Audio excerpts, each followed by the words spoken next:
Bonjour. L'histoire missionnaire du 4 octobre 2025 nous vient du Brésil. Elle s'intitule « L'espoir sur l'Amazone ». Au cœur de l'Amazonie, où les villages ne sont accessibles que par voie fluviale, le pasteur Cassi et sa femme vivent et exercent leur ministère dans un presbytère très inhabituel, une église flottante appelée « l'Espoir de l'Amazone ». Cette église bateau unique en son genre a été construite grâce à la générosité de croyants du monde entier. Sa mission : apporter la lumière de Jésus à des communautés isolées qui, sans cela, n'auraient peut-être jamais entendu parler de l'Évangile. Lorsque l'église flottante arrive dans un village, Cassi commence par faire du porte-à-porte, rencontrant les familles, saluant les chefs et gagnant peu à peu la confiance des habitants. Au début, il est un étranger. Mais bientôt, les portes s'ouvrent, tout comme les cœurs.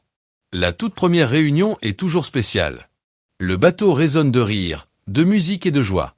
Les familles ont droit à de la nourriture, à des jeux et même à de petits cadeaux comme des ballons de football ou des ustensiles de cuisine. Mais plus que cela, elles sont invitées à quelque chose de plus profond, une rencontre avec la parole de Dieu. Le soir, le sanctuaire du bateau se remplit de villageois désireux d'apprendre. Ils écoutent des messages sur la famille, la santé et l'espoir en Jésus.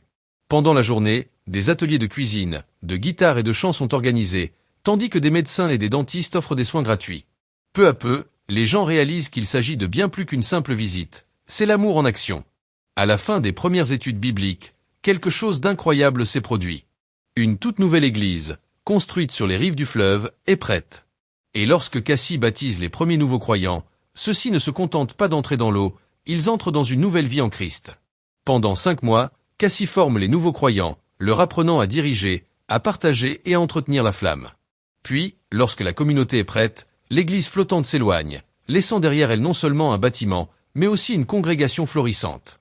En seulement 2 ans, le pasteur Cassi et son équipe ont fondé 4 églises et baptisé 174 personnes.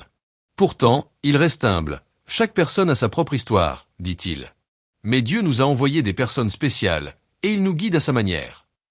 L'espoir de l'Amazonie est plus qu'un bateau, c'est un symbole de l'amour de Dieu, naviguant dans les coins oubliés du monde, rappelant à tous qu'aucun village n'est trop loin, aucune personne trop cachée pour que la grâce de Jésus puisse les atteindre. Que Dieu vous bénisse.